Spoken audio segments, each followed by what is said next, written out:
Hello friends, welcome to study कर। मैं हूं आपका दोस्त प्रभाकर। डेली करंट अफेयर्स में आज हम डिस्कस करेंगे 9 सितंबर 2022 के मोस्ट इंपॉर्टेंट करंट अफेयर्स के क्वेश्चन। लेक्चर आप बहुत ही ध्यान से लास्ट तक देखिएगा, बहुत ही इंपॉर्टेंट लेक्चर है। एग्जाम के पॉइंट ऑफ व्यू से जो भी इंपॉर्टेंट क्वेश्चन है उन्हीं को इसमें डिस्कस किया गया है। चैनल पर अगर आप नए हैं तो चैनल को सब्सक्राइब कर लें, बेल आइकन दबा लें, जिससे आपको समय पर सबसे पहले नोटिफिकेशन मिल सकेगा। आज का मोटिवेशन है, जीवन में कितनी ही परेशानियां क्यों ना आए, कमजोर मत होना, क्योंकि सूरज की तपन से समंदर कभी सूखा नहीं करते हैं। तो दोस्तों, जीवन में जो आपकी कमजोरियां हैं और जो परेशानियां हैं उनको अपनी ताकत बनाइए, आपको सफलता जरूर मिलेगी। आज का पहला क्वेश्चन डिस्कस करते हैं, ध्यान से सुनिएगा। यूनाइटेड किंगडम की गृह सचिव या गृह मंत्री कौन बनी है? आंसर होगा इसका सुएला ब्रेवरमैन। कौन बनी है दोस्तों? Suella Braverman. तो जिस प्रकार से अपने यहाँ गृह मंत्री होता है, यूनाइटेड किंगडम में उसे गृह सचिव बोला जाता है। ठीक है, तो भारतीय मूल की हैं सुएला ब्रेवरमैन, तो उन्हें यूनाइटेड किंगडम की नई गृह सचिव बनाया गया है। उन्होंने किसका स्थान लिया है? भारतीय मूल की प्रीति पटेल का स्थान लिया है। ठीक है, इससे पहले गृह सचिव कौन थी यूनाइटेड किंगडम की? प्रीति पटेल।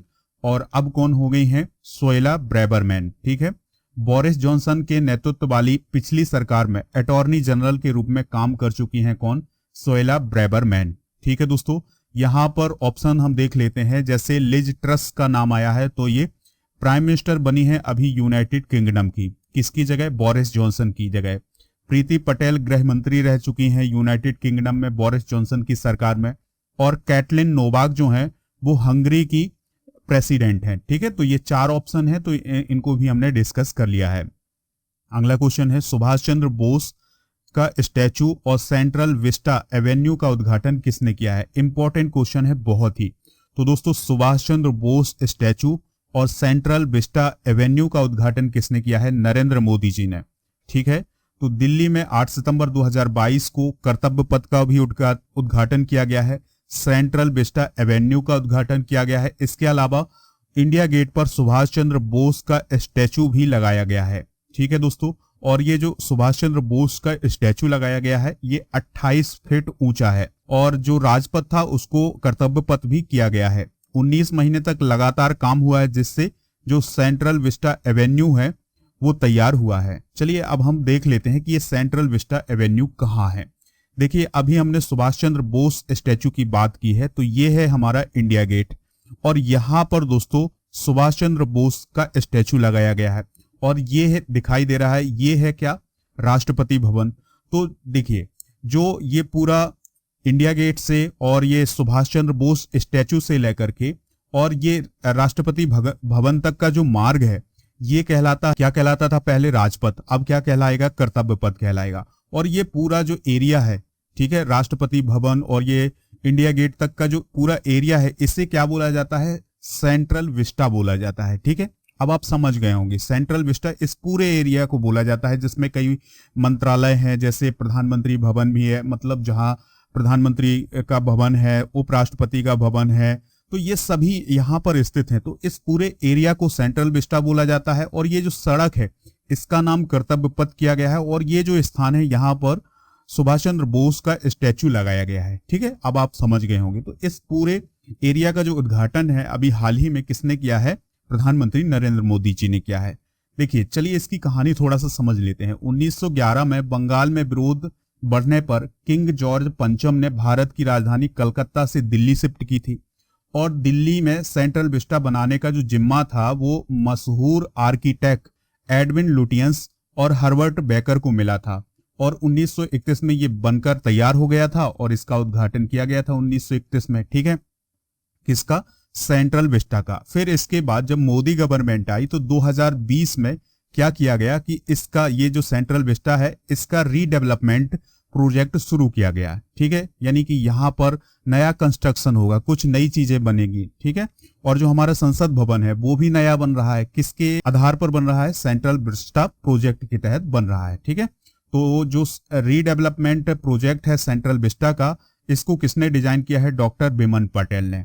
इससे पहले दोस्तों प्रधानमंत्री ने 11 जुलाई को एक बहुत ही महत्वपूर्ण इनोग्रेशन किया था कि जो संसद भवन की छत है उसमें अशोक स्तंभ की कांस्य की प्रतिमा का अनावरण भी किया था। जो प्रतिमा थी 6.5 मीटर ऊंची और 9500 किलोग्राम वजन की थी और इसे सपोर्ट करने के लिए स्टील का लगभग 6500 किलोग्राम वजनी सिस्टम भी बनाया गया था। ठीक है, तो ये पॉइंट आप नोट कर लीजिएगा। अगला प्रश्न है अंतर्राष्ट्रीय साक्षरता दिवस कब मनाया जाता है? तो अंतर्राष्ट्रीय साक्षरता दिवस 8 सितंबर को मनाया जाता है। दोस्तों, ट्रांसफॉर्मिंग लिटरेसी लर्निंग स्पेसेस 2022 के लिए अंतर्राष्ट्रीय साक्षरता दिवस की थीम है। यूनेस्को ने 26 अक्टूबर 1966 को 8 सितंबर को अंतर्राष्ट्रीय साक्षरता दिवस के रूप में घोषित किया था।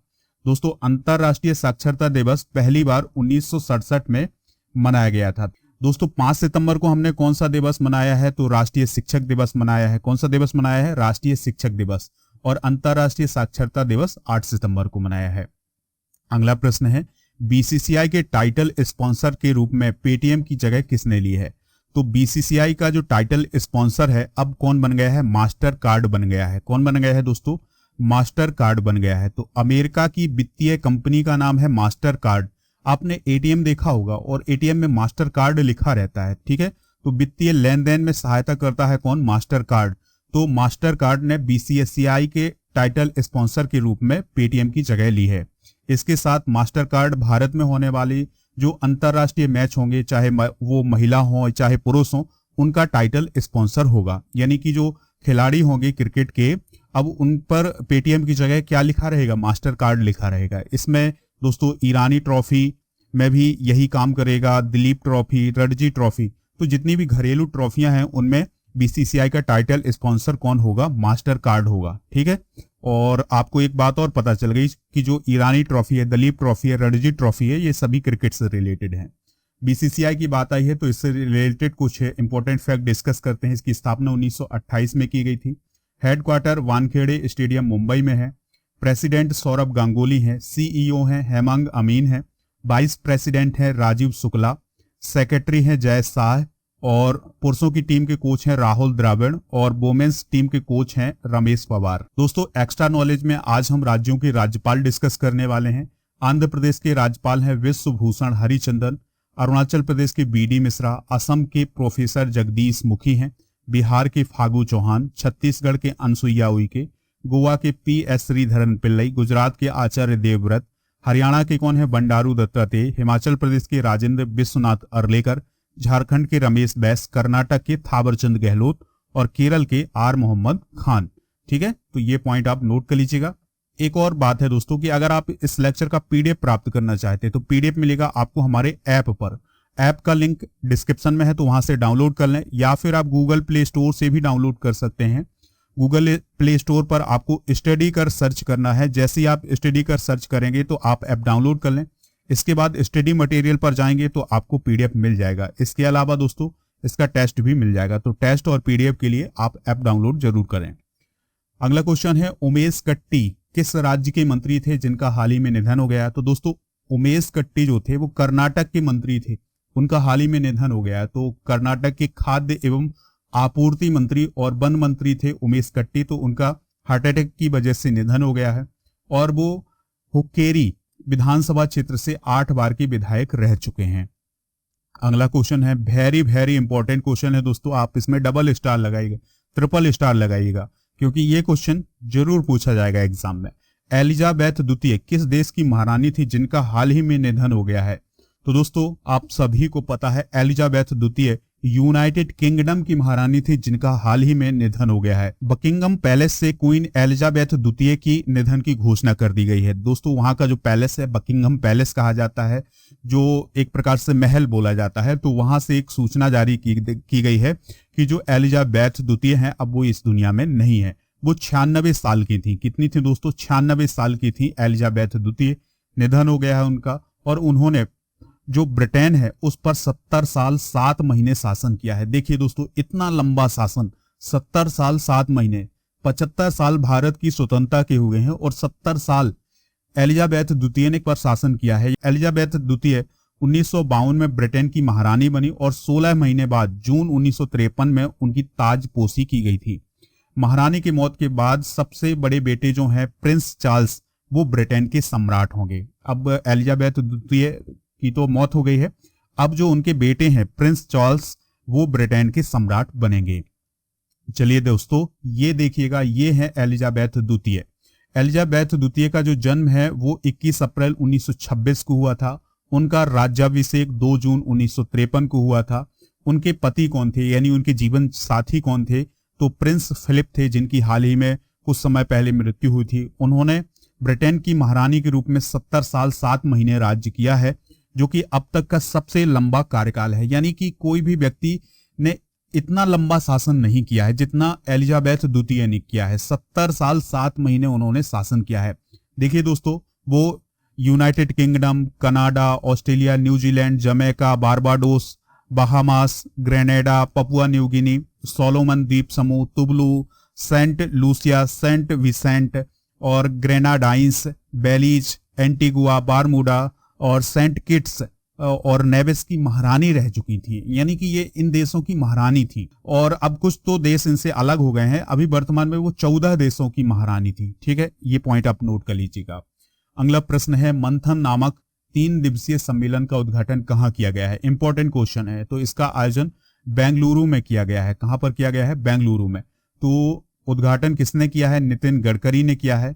उद्देश्य क्या है? सड़कों, परिवहन और रसद क्षेत्र संबंधित कई मुद्दों और अवसरों पर चर्चा करना। थीम क्या है? Ideas to action towards a smart sustainable road infra mobility and logistics ecosystems. Next question है, भारत जापान 2+2 मंत्री स्तरीय संवाद किस शहर में आयोजित किया जा रहा है? तो ये कहां पर आयोजित किया जा रहा है? टोक्यो में आयोजित किया जा रहा है। जापान की कैपिटल है टोक्यो। तो दोस्तों, भारत और जापान के बीच जो 2+2 मंत्री स्तरीय संवाद है वो आयोजित किया जा रहा है। दोस्तों, रक्षा मंत्री राजनाथ सिंह और इसके अलावा विदेश मंत्री जयशंकर प्रसाद जो हैं वो 8 सितंबर 2022 को टोक्यो में भारत जापान 2+2 मंत्री स्तरीय संवाद में भाग ले रहे हैं। जापान की तरफ से यासुकाजु हमदा और योसोमासा हायाशी, इन दोनों ने हिस्सा लिया है।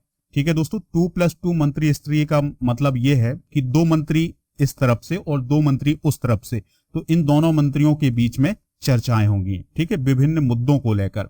अब जो भारत और जापान के बीच ये संवाद हुआ है, इसका मतलब है कि दोनों देश आपसी सहयोग को बढ़ावा देंगे। दोस्तों, साल 2022 दोनों देशों के बीच 70 साल के राजनयिक संबंधों का भी प्रतीक है। यानी दोनों देशों के बीच 70 साल से राजनयिक संबंध हैं।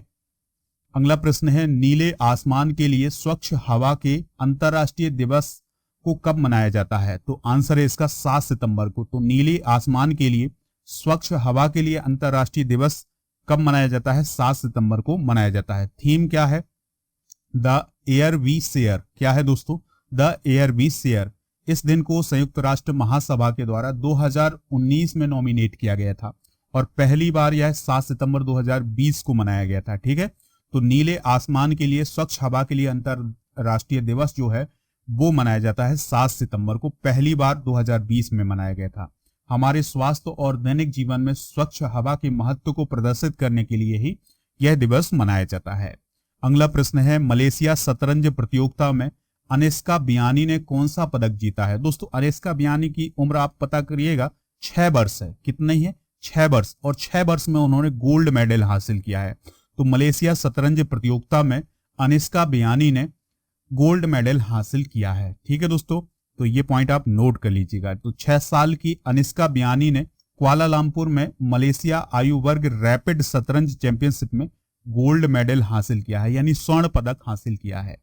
तो ये थे आज के मोस्ट इंपॉर्टेंट करेंट अफेयर्स के क्वेश्चन। दोस्तों, आज आपसे एक क्वेश्चन पूछा जा रहा है, आंसर आप दीजिएगा कमेंट बॉक्स में। बीसीसीआई के सचिव कौन है?